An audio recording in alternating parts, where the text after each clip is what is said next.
관세 폭탄, 무역 전쟁, 요즘 뉴스 틀면 매일 나오는 얘기죠? 도대체 이 끝 안 보이는 미중 갈등 어떻게 끝날까요? 놀랍게도요, 이 거대한 패권 전쟁의 해답이 이미 2500년 전 춘추 시대에 다 나와 있다는 사실 알고 계셨나요? 2500년 전 중국 역사를 보면 미중 전쟁의 결말이 보입니다. 역사는 진짜로 반복되거든요. 긴 말 필요 없이 바로 들어가 보죠. 2만, 숫자 2만입니다. 조만간 우리가 진짜 피부로 뼈저리게 체감하게 될 공포의 숫자인데요. 아니 평범한 10달러짜리 수입품이 관세 맞고 환율 요동치면 순식간에 2만 원을 훌쩍 넘겨버리는 시대가 오고 있다는 겁니다.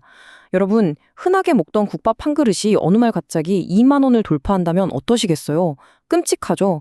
근데 이게 단순한 물가 상승 문제가 아니에요. 이 무시무시한 인플레이션 압박 뒤에는 아주 거대한 글로벌 시스템의 붕괴가 숨어 있거든요. 자, 여기서 이 상황을 완전 꿰뚫어보는 아주 충격적인 통찰 하나를 짚고 넘어갈게요. 관세 전쟁은 사실 시스템적 백기 투항이다. 네, 항복선언이라는 겁니다. 지금 미국이 관세 폭탄 던지는 게 그냥 자기들 산업 보호하려는 뻔한 행동이 아니라는 거예요. 서구 자본주의 시스템 스스로가 우리가 졌다라고 인정하는 것과 같다는 거죠. 아니, 천하의 미국이 왜 이런 상식을 뒤집는 도발적인 항복을 하고 있는 걸까요? 이걸 이해하시려면요, 우리가 흔히 말하는 패권이라는 단어의 진짜 의미부터 좀 다시 생각해 봐야 해요. 패권, 이거 그냥 힘이 세고 주먹장이라고 가질 수 있는 게 절대 아닙니다. 패권은요, 아주 철저한 서비스 계약이고요, 상호 이익을 위한 거래예요. 생각해 보세요.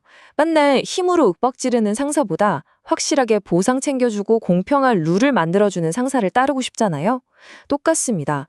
전 세계가 자발적으로 어떤 특정 국가의 룰을 따르는 건 진짜 그 계약이 나한테 이득이 되기 때문인 거죠. 그럼 미국이 지난 수십 년 동안 어떻게 그 엄청난 초강대국 자리를 지켜왔을까요? 아주 심플합니다. 그들은 전 세계에 달러라는 기축통화, 영어라는 공용어, 그리고 무엇보다도 자유무역이라는 확실한 규칙을 제공했어요. 야, 우리가 만든 이 시스템 안으로 들어와 봐. 그러면 너희도 우리처럼 부자가 될 수 있어. 이렇게 끈질기게 설득을 한 거고요. 수많은 나라들이 가만 보니까 이거 진짜 남는 장사인데? 하고 자발적으로 룰을 따른 겁니다. 그런데 영원할 것만 같았던 이 달콤한 거래 조건이 지금 통째로 흔들리고 있다는 게 문제죠. 자, 이해를 돕기 위해서 시계를 2500년 전 춘추 시대로 쫙 한번 돌려보겠습니다. 진짜 놀랍게도요, 지금 상황이 당시 두 나라의 구도랑 완전 소름 돋게 똑같습니다. 당시에 원래 1등, 그러니까 기존 패권국이었던 진나라는요, 천하의 관리자로서 시스템과 명분을 딱 쥐고 있었어요. 딱 지금의 미국이죠. 다른 나라들도 진나라 밑에 있는 게 평화롭고 좋지 하고 인정했거든요. 반면에 초나라는요, 변방에서 약간 야만인 취급받다가 엄청난 힘을 키워서 팍 치고 올라온 신흥 강국이었습니다. 기존 규칙을 존중하기보다는 오직 힘, 그냥 무력으로 쫙 밀어붙이는 모습. 어떠세요? 거대한 물리력을 앞세운 현재의 중국 모습이 바로 그려지지 않나요? 당연히 1등 진나라는 신흥국 초나라를 좀 우습게 봤겠죠? 저 근본 없는 야만국 하면서 과소평가를 한 거예요. 그런데 진나라가 하드파워, 그러니까 실제 물리적인 전쟁에서 초나라한테 크게 한번 지고 나니까 아주 충격적인 일이 벌어집니다. 체면, 명분, 이런 걸 세상에서 제일 중요하게 생각하던 공자의 나라가 있었죠? 바로 노나라인데요. 이 노나라가 전쟁 결과 딱 보자마자 하루아침에 그 오랜 절친이었던 진나라를 뻥 차버리고 더 강한 힘을 가진 초나라 편으로 휙 돌아서 버린 겁니다. 여기서 우리가 놓치지 말아야 할 가장 뼈아픈 핵심이 바로 이겁니다. 하드파워의 균형이 무너질 때 서구 사회의 동지의식이라는 건 그저 환상에 불과하다, 이거죠. 우리가 현대사회에서 막연하게 믿고 있는 민주주의의 가치라던가 동맹국끼리의 끈끈한 의리? 이런 것들도요, 결국 경제적이고 군사적인 힘, 즉 하드파워가 받쳐주지 않으면 눈앞의 진짜 실리 앞에서는 언제든 눈 녹듯이 사라질 수 있다는 거예요. 압도적인 힘 앞에서는 결국 그럴싸한 명분도 다 빈껍데기가 될 수 있다는 역사의 무서운 경고인 거죠. 자, 이제 다시 지금으로 돌아와 볼까요? 방금 본 이 역사의 교훈을 머릿속에 딱 넣고 지금 미국의 무역 정책을 한번 보세요. 과거의 미국은요, 전 세계의 자유시장 경제를 전파하는 아주 굳건한 전도사였습니다. 중국한테 맨날 너희는 왜 국가가 보조금 주고 관세 높여서 불공정하게 게임하냐? 막 혼을 냈잖아요. 근데 지금은 어떻죠? 미국 스스로가 아주 엄청난 고율 관세를 펑펑 때리고 자기네 기업에 막대한 보조금 뿌리면서 보호무역의 장벽을 철벽처럼 치고 있습니다. 본인들이 그토록 손가락질하던 중국식 관리무역 방식을 지금 그대로 똑같이 따라하고 있는 거예요. 그래서 전문가들이 이 어마어마한 정책의 뒤집기를 두고 뭐라고 부르냐면요. 제2의 페레스트로이카라고 부릅니다. 예전에 소련 고르바초프가 우리 체제 실패했다 인정하고 확 바꿨던 것만큼이나 충격적인 대사건이라는 거죠. 미국이 중국 방식을 그대로 베껴 쓴다는 거, 이게 무슨 뜻이겠어요?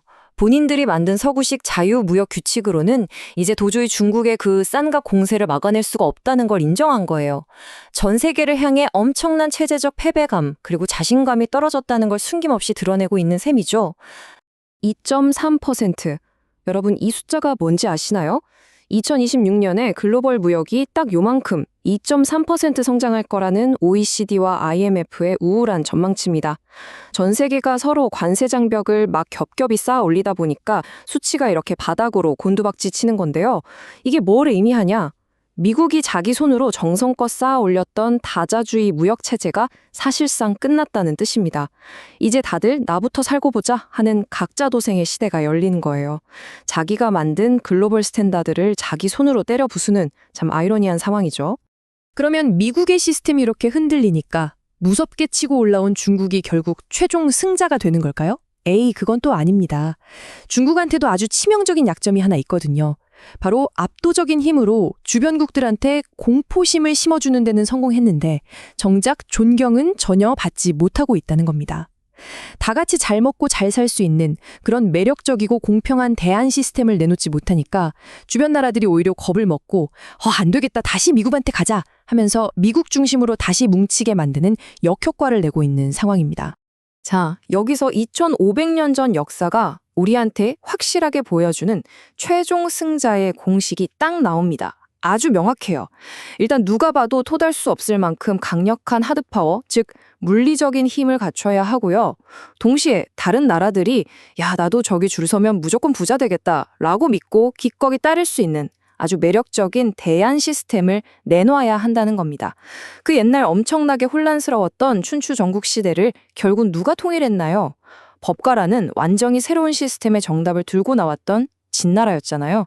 지금도 똑같습니다. 그냥 힘으로만 찍어 누르거나 이젠 통하지도 않는 옛날 룰에만 목매서는 이 어마어마한 패권 전쟁에서 절대 이길 수 없습니다.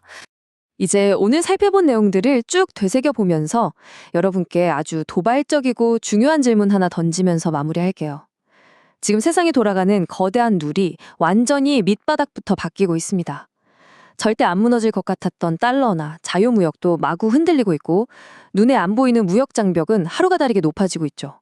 이럴 때 그냥 예전에도 1등이었으니까 미국이 계속 안잠하겠지, 이런 안일한 생각 이제는 진짜 버리셔야 합니다.